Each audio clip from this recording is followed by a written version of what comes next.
Assalamualaikum teman-teman. Di sini saya akan menjelaskan akuntabilitas dan nasionalisme.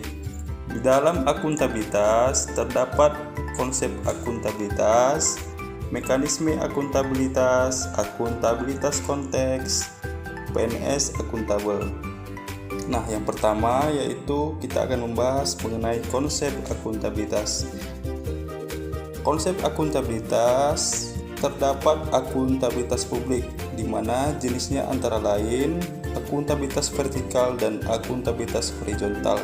Adapun fungsi dari akuntabilitas publik yaitu sebagai kontrol demokrasi, sebagai pencegahan korupsi, dan sebagai efisiensi dan efektivitas.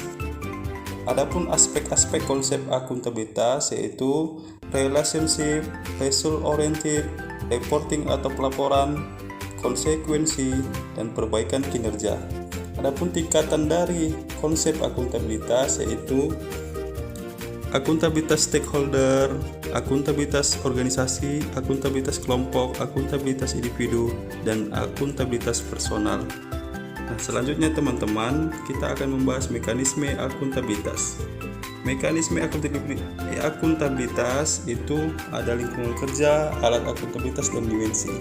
Di lingkungan kerja, kita akan mengenal bagaimana kepemimpinan, kepercayaan, kejelasan, responsibilitas, integritas, transparansi, keseimbangan, konsistensi. Kemudian alat akuntabilitas itu antara lain perencanaan strategis, kontrak kinerja, dan laporan kinerja.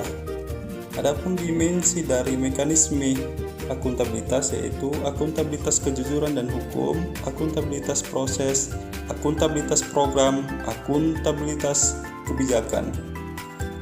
Selanjutnya teman-teman, kita akan membahas akuntabilitas dalam konteks.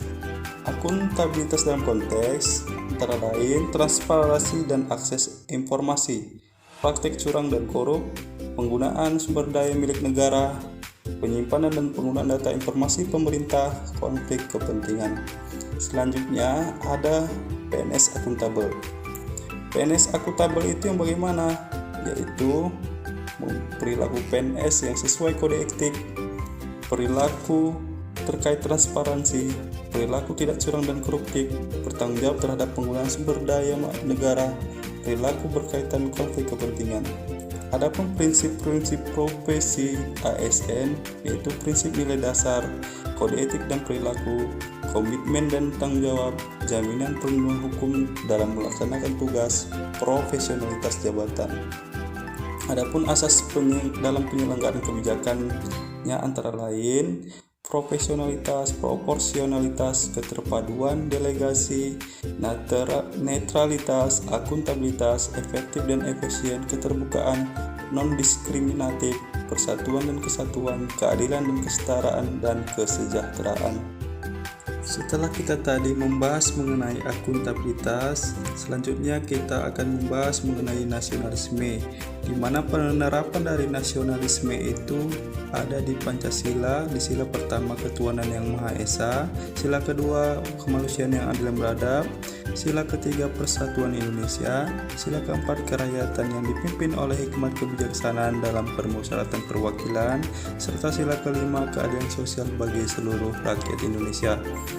Dari kelima sila tersebut akan terbentuk ASN sebagai pelaksana kebijakan publik, ASN sebagai pelayan publik, ASN sebagai perekat dan pemersatu bangsa, sehingga terwujudlah ASN yang mengaktualisasikan wawasan kebangsaan dan jiwa nasionalisme sebagai pelayan publik yang berintegritas.